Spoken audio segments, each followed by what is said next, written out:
Fyrsta, ég ætla að bjóða Ástríði Stefánsdóttir, dósentur menntavísindasvið HÍ. Hún ætlar að flytja fyrirlestur um sjálfræði og þroski um mikilvæga tjáningar. Gjörðu sæl.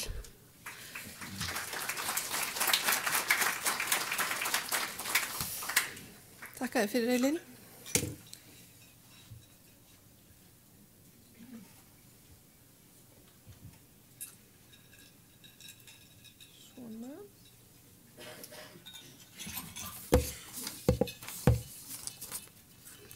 Það ánægjulegt að sjá hvað þetta efni greinilega höfða til margra og hvað margir hafa áhugaði að koma og ég vona að þetta sé merki að við séum að sjá breytingar í þessu málaflokki og breytingar hvað varðar þjónustu og hef grunum að séu spennandi tímar framundan. En ég ætla sem sagt að ræða mikilvægi tjáningar og í ljósi sjálfræðis og þroska, þetta svona yfirheitið og kannski aðeins að rekja í fyrsta lagi mikilvægi tjáningar fyrir sjálfræði og þroska og hvaða áhrif þetta hefur á stöðu þeirra sem að eiga alla sína tjáningu undir túlkun annarra manneskju. Jafnframt þá mun ég rekja vanda sem við að glíma í allri túlkun.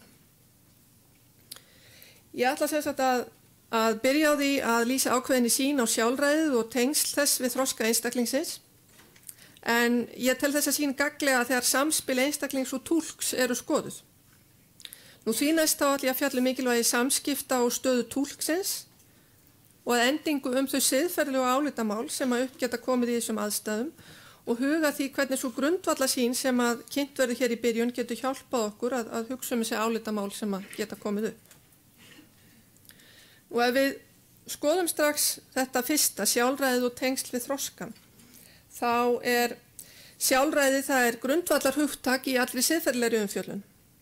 Það merkir einfaldlega að ráða sér sjálfur. Og í þeirri yfirlýsingu þá felst svo sýn á einstaklingin að hann sé uppspretta athafna og gjörða. Þess vegna tengir sjálfræði hugmyndum okkar að hafa persónuleika og þó einnig þeirri hugmynd að gera sér grein fyrir því hver maður og geta fylgt þeirri hugmynd eftir í daglegum athöfnum. Heimspekingurinn Diane Myers, hún skilgreinir þetta sem þann lífsmáta að geta lifað í sátt við sitt innra sjálf og hún gerir hérna ráð fyrir innra sjálfi sem að við að einhver leyti erum höfundar að en einnig mótað af ytri þáttum eins og öðrum einstaklingum og menning okkar, svo lýsa dæmi séu nefnd. Við sjáum líka athyglisverða umfjöllun sjálfræði hjá heimspekingnum John Stuart Mill, en hann skrifar í Frelsinu: Mannleg náttúra ekki vél byggð eftir fyrirmynd til að vinna fyrirfram ákveðin verk, heldur tré sem þarf að vaksa og dafna óhindrað í allar áttir eftir sínu eigin eðli sem gerir það lifandi veru. Í samlíkingu sinni vísar Mill hér einnig í okkar innra eðli eins og Myers í textanu hér ofan og það sem þau eiga sammerkt í útlistun sinni svo sýn að sérhver manneskja sé í raun einstök og það sé mikilvægt að gefa henni svigrúm til að þroskast og vaksa á sinn hátt. En þau viðurkenna jafnframt bæði að umhverfið geti haft mikil áhrif á okkur og móta okkur. Og það sem að Mill dregur svo skemmtilega fram í umfjöllun sinni í Frelsinu einnig svo staðreynd að við megum ekki láta umhverfi kæfa okkur. Og það má heldur ekki ræna okkur getunni til að þroskast eftir eigin leiðum. Því að Mill segir jafnframt: Hver sá sem lætur heiminn eða sinn hluta heimsins móta stefnu sín í lífinu hefur enga þörf fyrir aðra hæfileika en eftiröpunarlistina. En sá sem að ræður ráðum sínu sjálfur notar til þess alla andlega orku sína. Athyglisgáfu sinni verður hann að beita til að skynja, hyggjuviti og skilningi til að sjá, hvers megi vænta og dugnaði til að afla sér efnis til grundvallar ákvörðun sinni og dómgreind til að taka hana. Og þegar hann hefur tekið slíka ákvörðun, þarf hann sjálfstjórn og festu til að standa við hana. Alls þessa þarf hann við og neytir þeim meir því fleiri ákvarðanir sem hann tekur líf sitt af eigin dómgreind og tilfinningu. Það eru einmitt þeir hæfileikar sem Mill brýnir hér fyrir okkur að nota sem að einkenna reynda og farsæla mannesku. Við náum ekki að þroska þessa hæfileika nema við höfum svigrúm til þess. Mill hefur hér komið auga þá staðreynd að það krefst hugrekkis og einlægni að viðurkenna sjálfan sig sem slíka veru. En einmitt svo afstaða sem hér lýst nauðsynleg til að geta fylgt eigin innsæi og sjá hvað rétt að gera. Af þessu leiðir að við þurfum að leggja okkur fram sjálf að brýna þessa eiginleik okkar, en við þurfum einnig að virða aðra með því að gefa þeim rými til að vaksa og dafna eftir sínum eiginleiðum. Leyfa greinum þeirra að spretta eftir sínu innra eðli, en hindra ekki vöxt þeirra. Og liggur hér forsenda mannlegs þroska og farsældar. Við getum því sagt að virðingin sé forsenda sjálfræðis því hún veiti einstaklingnum rými til athafna. Við þurfum svigrúm til að koma vilja okkar í framkvæmd. Virðing annara fyrir gjörðum okkar skapar þetta rými og gefur einstaklingnum frelsi til athafna án afskipta annara. Og ákvarðanir sem við tökum og svo stefna sem við mótum í lífinu, hún þó alltaf háð samskiptum okkar við annað fólk. Við mótum þetta ekki í einrúmi. Og þá erum við kannski komin að næsta þætti sem mikilvægi samskiptana og staða túlksins. Og þá getum við spurt, hvers vegna eru samskiptin svona nauðsynleg fyrir upplifun sjálfræðis og þessa heilbrigða sjálfskilnings? Jú, það nefnilega ágætt að skoða það, hvað þau gefa okkur og hvað í húfi einmitt þegar samskiptin bresta. Og þá sjáum við einmitt að það sem gerist að ef maður getur ekki tjáð sig, þá getur maður ekki sýnt umhverfinu hver maður Ef maður skilur ekki hvað fer fram, þá getur maður heldur ekki spegla sig í umhverfinu og skilið hver maður sjálfur Þannig að samskiptin hjá okkur, þau eru jafnvel forsenda fyrir því að við skynjum eigið verðmæti. Og þau eru líka leið okkar til þess að móta persónuleikann og leið til að tjá bæði frels og sjálfræði.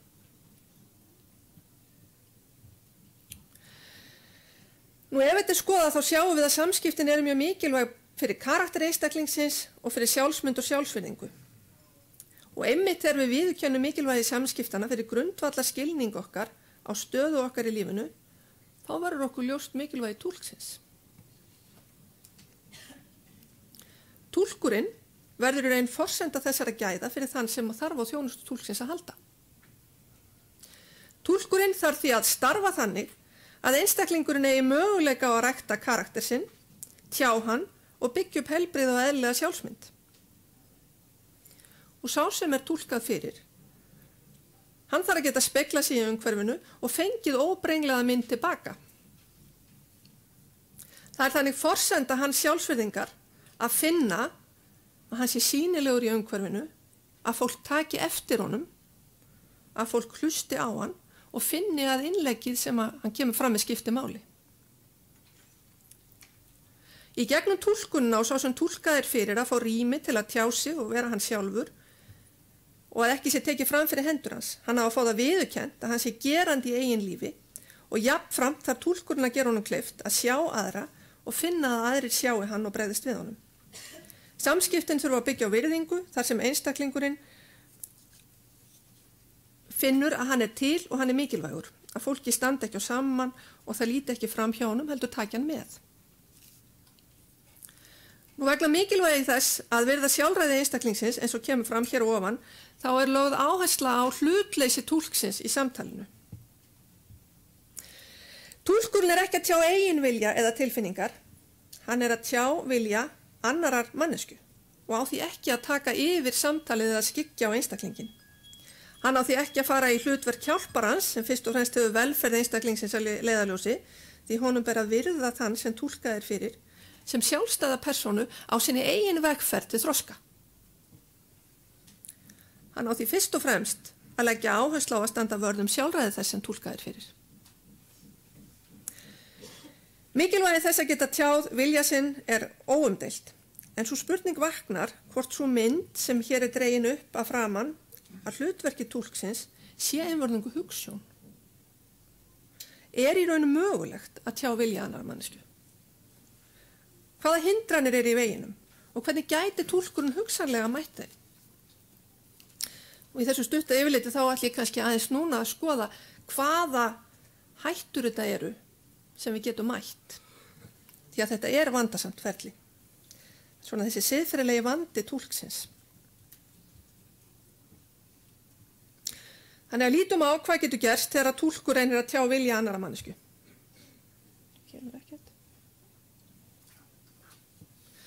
Túlkurinn, hann getur kúað þann sem túlkað er fyrir. Í krafti hlutverksins og þekkingu þá hefur túlkurinn innsýn í tvo heima, þess sem talar og þess sem hlustar. Hann býr því yfir valdi sem að aðrir í aðstæðunum hafa ekki. Og það er mikilvægt að hann fari vel með það. Það er nefnilega þannig að valdið í samtalinu, það hefur tilhneigingu til að fara til túlksins. Nema hann sé sérstaklega meðvitaður að gæta því. Nú, í stað þess að tjá vilja einstaklingsins, þá skermar túlkurinn einstaklingin af frá umhverfinu og velur hvað hann skynjar, hvað hann fær tjáð og hvað hann getur tjáð. Hann hindrar einstaklingin í að þroskast og vaksa eftir sínu innra eðli og einstaklingurinn fylgir fremur eðli túlksins. Nú í þriðja lagi, túlkurinn býr til samskipti í stað þess að miðla þeim. Hann stuðlar því að blekkingu, bæði gagnvart einstaklingnum sjálfum sem fær ekki rétt að mynd af umhverfinu og einnig gagnvart umhverfinu því það fær ekki rétt að mynd af einstaklingnum. Nú í fjórða lagi, þá getum við sagt að túlki getur fundist óljóst hvenær einstaklingurinn skilur það sem að túlkur hefur sagt og hvenær hann er hæfur til að taka afstöðu í flóknum málum. Hvert er hlutverk túlksins í slíkum aðstæðum? Ber hann ábyrgð? Á hann að vernda einstaklingin? Eða leyfa honum að taka áhættu? Áhætta er oft forsenda þroska en hún getur líka valdið skaða. Er túlkurinn hér hlutlaus? Við sjáum þegar þessar hættur í túlkun eru skoðaðar að það að vera hlutlaus túlkur sem að miðla einlægum samskiptum það er ekki auðvelt. Í raun er hlutleysiskrafan hugsanlega óraunhæf og er þá ekki sjálfræði þess sem að túlka er fyrir ávallt í uppnámi. Við verðum að horfast í augu við þá staðreynd að túlkurinn er ekki vél, heldur manneskja. Mennska túlksins er meiri hindrun fyrir hlutleysi hans en virðist í fyrstu sýn. Túlkurinn, ólíkt vél eða tölvu, hugsar, hefur innsæi aðstæður, getur brugðist við óvæntum aðstæðum að dómgreind og hann hefur ábyrgðartilfinningu. Hann getur líka kúað, blekkt og stjórnað þeim sem að túlkað er fyrir. Túlkurinn þarf að vera mjög meðvitaður þau mörk sem er á hlutverki hans en verður jafnframt að sjá til þess að samskiptin gangi sem best. Og þó sumir kunni að ætla að þessir eiginleikar hins mennska túlks þvælist nauðsynlega fyrir góðri túlkun, þá er mín skoðun sú að þið gagnstæða sér reyndin. Ég held að ekkert okkar sem höfum þurft að nota túlka í daglegu starfi myndum vilja skipta hinum mennska túlki út og fá tölvu eða vél í staðinn. Þrátt fyrir allt, þá er auðveldara að treysta mennskum túlki heldur en hlutleysir vél. Þó hlutleysi sé mikilvægt og það sé grundvallarregla í túlkun að koma skoðunum annar á framfæri en ekki sínum eigin, þá er góð dómgreind og ábyrgðartilfinning ómetanleg í starfi sérhvers túlks. Það koma tilvik þar sem nauðsynlegt er að túlkur taki afstöðu síni frumkvæði og einmitt þessar aðstæður gera starf þeirra svo siðferðilega vandasamt. Ég vek athygli ykkar á að nú er ég ekki einvörðung að tala sjálfræði sem lykil þátt í samskipti með túlki, síðasta dæmið sem er hér uppi ennþá. Hættur í túlkun hverfist einmitt velferð þess sem túlkað er fyrir. Og það er vegna þess að það er erfitt í öllu starfi með fólki að ganga fram hjá þessu gildi. Það að ég skuli setja það inn gerir starf túlksins enn vandasamra. Það gerir það að verkum að vandinn við að renna inn í hlutverk hjálparans verður raunverulegu vandi sem að allir glíma við og eiga glíma við, jafnvel þó þeir séu mjög meðvitaðir mikilvægi sjálfræðisins í samskiptunum. Ég ætla ekki að einfalda málið og segja að túlkurinn eigi að vera hlutlaus og fjarlægur, að hann eigi aldrei að blanda sér inn í atburðarás eða aðgerðir. Hann eigi umfram allt einungis að huga sjálfræði einstaklingsins. Það væri ofur einföldun og flókinu stöðu. Túlkurinn getur ekki og á ekki að gleyma öryggi og velferð einstaklingsins. Það er einmitt þegar að túlkurinn hugar að velferðinni að hann sýnir að honum stendur ekki á sama. Hann getur einmitt með slíkri gjörð sýnt honum meiri virðingu og gefið til kynna að hann skiptir raunverulega máli. Túlkurinn er eins og ég sagði áðan, hann er manneskja, hann er ekki forrituð vél. Þetta er ekki ókostur í starfi túlksins, þetta er einmitt einn af stóru kostum hans. Vegna þessa getur túlkurinn í starfi sínu verið næmur og mennsku þess sem er túlkað fyrir og með því að starfa á þann máta að manni standi ekki á sama. Og sýna það í verki er þeim sem túlkaði fyrir sýnd virðing, hann er viðurkenndur sem einstaklingur með óendanlegt verðmæti og þessi afstaða er einnig forsenda þess að túlkinu sé treyst. Þá erum við kannski komin í kjarna málsins, en það er traustið. Túlkurinn þarf að vinna þannig að honum sé treystandi. Það er með þess vegna sem við getum ekki afskrifað velferð þess sem að túlkaði fyrir. Túlkinum þarf að vera treystandi til að gefa réttar upplýsingar, til að geta tjáð það sem sagt er og hann þarf einnig að sýna í verki að honum standi ekki á samum þann sem túlkað er fyrir.